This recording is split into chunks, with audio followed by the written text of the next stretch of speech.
क्या कोई भाग को हरा सकता है? क्या कोई मौत को हरा सकता है? क्या कोई किस्मत को बदल सकता है? तो गाइस, मेरा नाम विद्या है। क्या कोई भाग्य को मिटा सकता है? आइए इस कहानी से हम लोग देखते हैं और हम सीखते हैं। गाइस, चैनल पे नए हैं तो सब्सक्राइब कर लेना। ये कहानी आपको बहुत कुछ सिखा देगी। तो गाइस, आइए कहानी शुरू करते हैं। एक समय की बात है, काशीपुर नगर में जो विद्वान पंडितों की नगरी है, वो काशी के नाम से जानी जाती है। वेदों के ज्ञान दाता महापंडित रहा करते थे, जिनका नाम गंगाधर था। वह ब्राह्मण इतना प्रसिद्ध था कि दूर दूर से लोग उसको अपना भाग्य दिखाने के लिए आते थे। वह बहुत ज्ञानी और महान ब्राह्मण थे और दूर से ही पढ़कर वह बता देते थे कि आपके भाग्य में क्या क्या है। भूत, भविष्य, वर्तमान और तीनों के ज्ञाता थे। उस ब्राह्मण के घर परम तेजस्वी एक ब्राह्मण ने जन्म लिया और वह बालक धीरे धीरे बड़ा होने लगा। जब बालक 7 वर्ष का हो गया कि एक दिन वो बालक देख रहा था कि उसके पिताजी के पास बहुत लोग आते हैं अपना भाग्य दिखाने के लिए और अपने भाग्य का लिखा हुआ पूछ कर चले जाते हैं, और वह ज्ञानी ब्राह्मण जो उनके भाग्य में लिखा होता है वह सब बता देते हैं। उस परम ब्राह्मण जी का नाम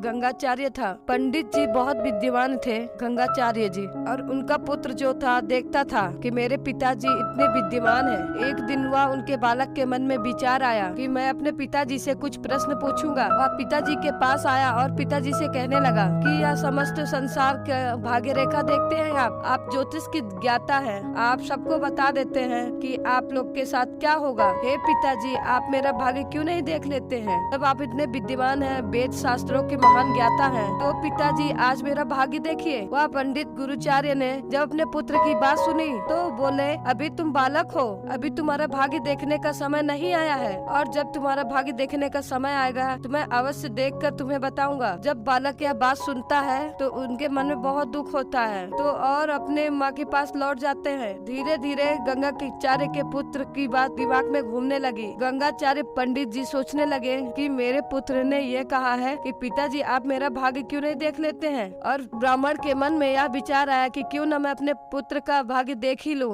पुत्र के भाग्य में क्या लिखा हुआ है। गंगाचार्य ने अपनी ग्रंथ को खोला, अपनी गणित को हल किया, देख रहे हैं अपने पुत्र का भाग्य। ब्राह्मण ने जब अपने पुत्र का भाग्य देखा कि सोचने लगे कि अब क्या करा जाए, और गुरुजी देखे कि मेरे पुत्र का विवाह एक मछुआरन नीच जात की लड़की से होगा, और मैं तो एक ब्राह्मण हूँ, एक पुराणों का ज्ञाता हूँ। और ब्राह्मण जी सोचे ये ऐसा मैं कभी नहीं होने दूंगा। ब्राह्मण ने बोला, मैं इस भाग्य को बदल दूंगा और मैं ऐसा होने नहीं दूंगा। और उस लड़की के बारे में पूरी जानकारी ली कि किस घर में वो लड़की पैदा हुई है। तो ब्राह्मण को यह पता चला कि गंगा की यही तट पर 50 कोस दूर एक मछुआरा परिवार रहता है। अब तक 4 पुत्रियों का जन्म हो चुका है, जो 5वें नंबर की पुत्री अभी पैदा हुई है। इसमें जातवादी क्या है, उसकी आयु तो मात्र उसकी 6 महीने की थी। उस लड़की का नाम चांदनी है। मेरे पुत्र का विवाह उसी लड़की से होगा। तो ब्राह्मण ने सोचा मैं भाग्य को बदल लूंगा। तो ब्राह्मण ने बोला, जब मैंने इस भाग्य को देख लिया है तो मैं इसको बदल भी सकता हूँ। पंडित जी बोलने लगे, मैं भी देखता हूँ कि भाग्य बड़ा है कि मैं बड़ा हूँ। वह पंडित जी भाग बदलने चले थे, और जो भाग्य में लिखा हुआ है वह ब्रह्मा और वह माता ने जो कर रखा है उसे कोई नहीं बदल सकता है। और पंडित जी अपना ग्रंथ और वेद पुराणों को उठाकर चल देते हैं। वो कहते हैं कि आज मैं भाग्य को बदल के रहूंगा, और पहुँच जाते हैं उस मछुआरे के घर। मछुआरे ने देखा कि एक विद्वान पंडित उनके घर आया हुआ है, तो मछुआरे ने उस ब्राह्मण का बहुत ही स्वागत किया। मछुआरा कहने लगा, मुझ जैसे गरीब के घर आप जैसा महान ब्राह्मण आया हुआ है, मेरे लिए बहुत ही सौभाग्य की बात है। अब ब्राह्मण कहते हैं, हे मछुआरे,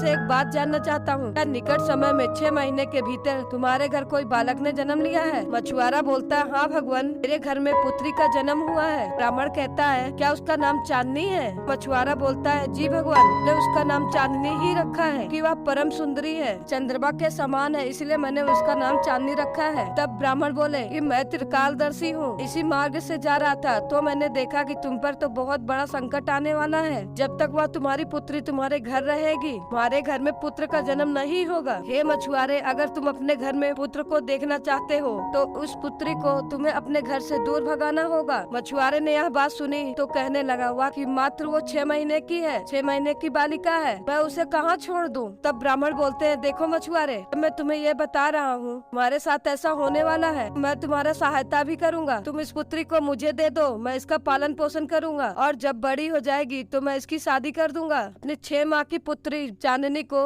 अपनी पत्नी के पास से लेके आता है, उस ब्राह्मण को सौंप देता है, कहता है लीजिए ब्राह्मण देव, आज से इसके पिता आप ही है। ब्राह्मण ये तो सोच ही रहे थे और यह चाह भी रहे थे कि वो पुत्री इनको मिल जाए। और मछुआरा कहता है, वैसे भी मैं बहुत गरीब हूँ, इसलिए आप मेरी पुत्री को ले जाइए। ब्राह्मण उस पुत्री को लेकर मछुआरे के घर से चले जाते हैं। ब्राह्मण अपने मन में यह सोचने लगते हैं, और मैं इस पुत्री को मारूंगा तो बाल हत्या लगेगी। ब्राह्मण एक लकड़ी का बक्सा बनाता है, लकड़ी के बक्से में उस पुत्री को लपेट कर रख देते हैं और माता गंगा जी में प्रवाहित कर देता है। ब्राह्मण अपने मन में सोचते हैं, यह बक्सा कुछ दूर जाने के बाद अपने आप ही डूब जाएगा तो यह लड़की मर जाएगी, परंतु इस दुनिया में ऐसा कोई व्यक्ति है जो भाग्य के लिखा को बदल सके, जो मौत से बचा सके। लेकिन उस बच्चे के भाग्य में जीना लिखा हुआ था, उस बच्ची के भाग्य में मरना तो लिखा ही नहीं था। और वो बॉक्स डूबता ही नहीं, वो बॉक्स बहता हुआ चला जाता है। चलते चलते वह बॉक्स द्राविड़ देश में पहुंच जाता है। द्राविड़ देश के एक महान ज्ञानी ब्राह्मण गंगा स्नान करते रहते हैं। जब वह गंगा जी में स्नान कर रहे थे तो वह बॉक्स चला आ रहा था। वह ब्राह्मण के घर कोई भी संतान नहीं थी, ब्राह्मण संतानहीन थे और वह ब्राह्मण गंगा माता से प्रतिदिन मांगा करते थे, हे माँ गंगा, मुझे एक संतान दे दो, चाहे पुत्री ही हो, ताकि मैं संतानहीन न रहूं। जब ब्राह्मण देव पानी के अंदर डुबकी लगाकर ऊपर आते हैं, वह उनके हाथों में वो बॉक्स आ जाता है। और जब ब्राह्मण ने उस बॉक्स को खोला, जब बॉक्स को खोल कर देखा तो उसमें नवजात एक बालिका थी, जिसका मुंह चंद्रमा के समान चमक रहा था। लड़की अपना अंगूठा पी रही थी। ब्राह्मण समझ जाता है कि गंगा माँ ने मुझे यह पुत्री दी है। ब्राह्मण सोचता है कि मैं इसे खुशी खुशी अपने घर ले जाकर पालता हूँ। ब्राह्मण देव ने गंगा माँ को बार बार प्रणाम किया और उस पुत्री को लेकर घर चले आए। ब्राह्मण घर आकर अपनी पत्नी से कहते हैं, देखिए गंगा माँ ने हमें कितने सुंदर संतान दी है। ब्राह्मण जी बोलते हैं, आज से इसका पालन पोषण हम लोग करेंगे,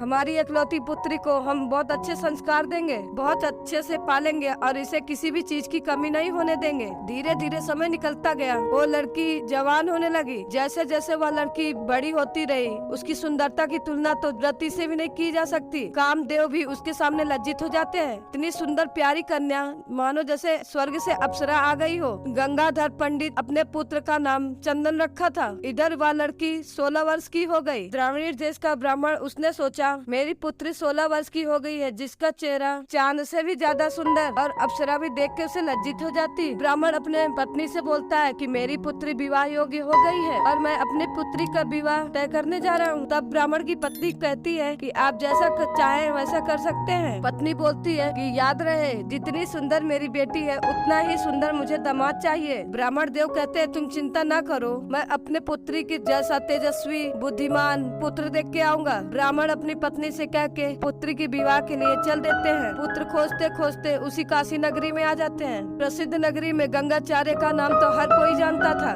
जब द्राविड़ देश के पंडित ने पूछा, यहाँ कोई ब्राह्मण है क्या, मुझे अपनी पुत्री का विवाह करना है। कुछ ब्राह्मणों ने बता दिया, हमारे महान आचार्य जो कि भूत भविष्य वर्तमान के ज्ञाता है, उनके घर एक परम सुंदर पुत्र है। यह बात जब द्राविड़ देश के पंडित ने सुना तो वह पंडित सोचने लगे कि मेरे भी पुत्री का नाम चांदनी है और उस पंडित जी के पुत्र का नाम चंदन है, तो चंदन और चांदनी का मेल अवश्य बैठेगा। यह सोचकर पंडित गंगाधर के घर गए। गंगाचार्य जी ने देखा एक महान ब्राह्मण उनके घर आए हुए हैं। उन्होंने उनका बहुत स्वागत किया। स्वागत करने के बाद गंगाधर ने उनके आने का कारण पूछा। ग्रामीण देश के पंडित कहने लगा कि देखिए गंगाचार्य जी, मैं अपनी पुत्री का विवाह करने आया हूँ। मैं तुम्हारे पुत्र के साथ अपनी पुत्री का विवाह करना चाहता हूँ। जब यह बात गंगाचार्य ने सुना, गंगाचार्य जी बहुत प्रसन्न हुए और अपने पुत्र को बुलाकर उन्हें दिखाया कि देखिए यही मेरा पुत्र है। ग्रामीण देश के पंडित कहने लगे, मेरी पुत्री भी बहुत सुंदर है, इनकी जोड़ी तो व्यक्ति को लजाने वाली होगी, तो मैं यह रिश्ता पक्का समझूं। यह रिश्ता मैं पक्का करता हूँ। गंगाचार्य जी ने भी यह रिश्ता पक्का कर दिया और जब रिश्ता तय हो जाता है, शुभ समय देखकर उन दोनों की शादी कर देते हैं। विवाह हो जाता है उस चांदनी का उसी चंदन के साथ। गंगाचार्य ने उस भाग्य को बदलना चाहा, लेकिन भाग्य तो बदला ही नहीं। जो वेमाता ने लिख दिया वह अवश्य होता है। और जब चांदनी दुल्हन बनकर गंगाधर के घर में आई तो चंद्रमा के समान रूप था उसका।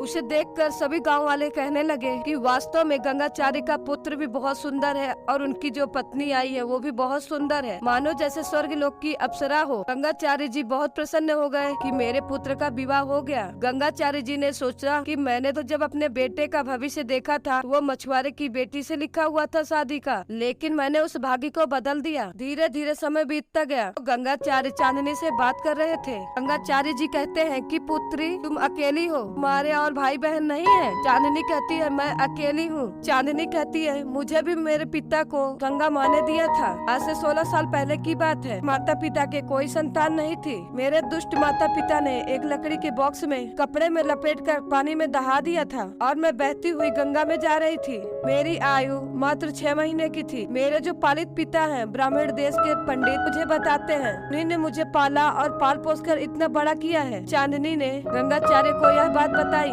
तो गंगाचार्य जी हक्का बक्का रह गए। वह अपनी पत्री को खोलकर देखने लगे, अपने ग्रंथ को देखने लगे। उन्होंने अनुमान लगाया जो सभी भाग्य रेखाएं उस पुत्री की थी वह सभी भाग्य रेखाएं चांदनी की भी थी। और अब ब्राह्मण पूरा हिल गया और यह सोचने लग गया कि मैंने तो भाग्य को बदलना चाहा था, लेकिन ये क्या हो गया। लेकिन यह तो वही लड़की है जिसे मैंने गंगा में दहा दिया था और ये बच गई। मेरे पुत्र से इसका शादी भी हो गई। ब्राह्मण यह सोचता है कि मैं इसे अब जीने नहीं दूंगा, मैं भाग्य को बदल के ही रहूंगा। इसके लिए चाहे मुझे कुछ भी करना हो। एक दिन की बात है, जो चंदन था वह कार्यवश कहीं बाहर चला गया। घर रह जाते हैं गंगाचार्य जी और पुत्र वधू चांदनी। तो गंगाचार्य अपने पुत्र वधू से कहने लगे पुत्री तू मेरी बहू है, आज मैं तुमसे कुछ मांगना चाहता हूँ। जब यह बात चांदनी ने सुनी तो चांदनी ब्राह्मण संस्कारों में पली हुई एक मछुआरे की लड़की थी। हे पिताजी आप जो मुझसे मांगोगे मैं आपको जरूर दूंगी। आप मांगिए, आप क्या मांगना चाहते हैं, मैं आपको वचन देती हूँ। गंगाचार्य जी ने एक अंगूठी निकाली।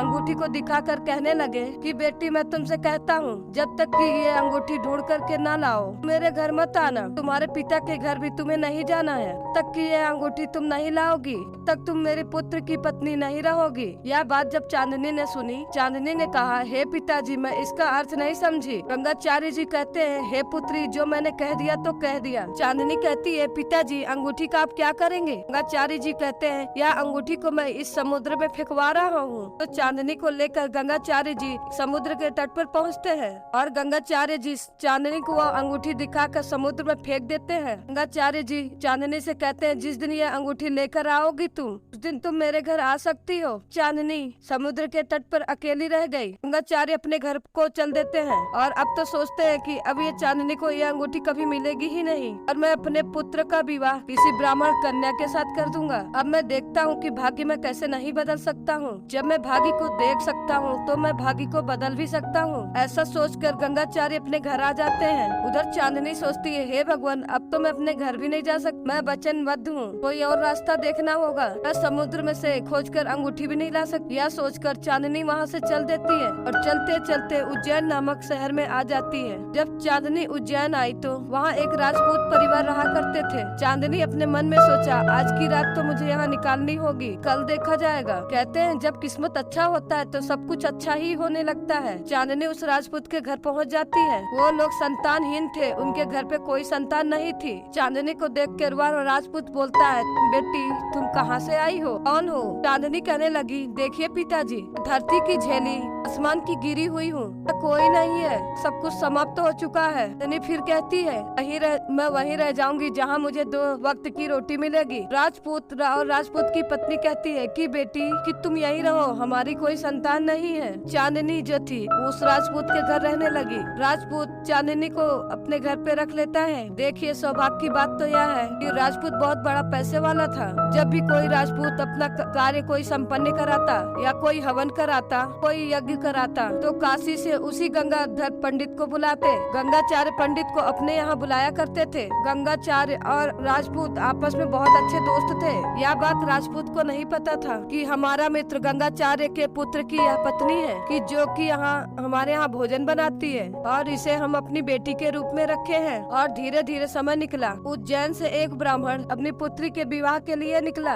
और आ जाते हैं काशी नगरी में। काशी नगरी में वही गंगाचार्य के पुत्र के पास, क्योंकि गंगाचार्य का पुत्र बहुत ही सुंदर था। गंगाचार्य उस ब्राह्मण से कहने कहने लगे, हे ब्राह्मण, हम आपका रिश्ता तो ले लेंगे, हमारे पुत्र का विवाह तो हम कर देंगे, लेकिन पहले हम लड़की देखेंगे। वह ब्राह्मण कहता है कि ठीक है, आप आके लड़की देख सकते हैं। वह ब्राह्मण ने एक समय निर्धारित कर दिया कि आप उस दिन लड़की देखने आ सकते हैं। और गंगाचार्य जी अपने मन में विचार करने लगे, अपने पुत्र से कहने लगे कि बेटे, तुम्हारे लिए मैंने रिश्ता देखा है, तुम अपनी पत्नी को मेरे साथ देखने के लिए चलना, हम लोग देख के आएंगे वह लड़की कैसी है। चंदन मन ही मन दुखी हो जाता है कि सोचता है कि मेरी पहली पत्नी तो समुद्र में डूबकर मर गई। फिर चंदन अपने पिताजी से पूछता है कि पिताजी, आप दुनिया का भविष्य देखते हैं, आप मेरा भविष्य क्यों नहीं देख लेते हैं। ये बात जब गंगाचार्य ने सुना, अपने बेटे से कहा कि बेटे, अभी वह समय नहीं आया है, मैं तुम्हारा भाग्य देखूं। गंगाचार्य और उनका बेटा दोनों उज्जैन लड़की देखने के लिए निकल जाते हैं, उज्जैन के लिए निकल जाते हैं। अब सुनिए ध्यान से क्या होता है। उधर एक मछुआरा समुद्र में जाल डालता है। जो अंगूठी गंगाचार्य ने समुद्र में फेंकी थी, उसे एक मछली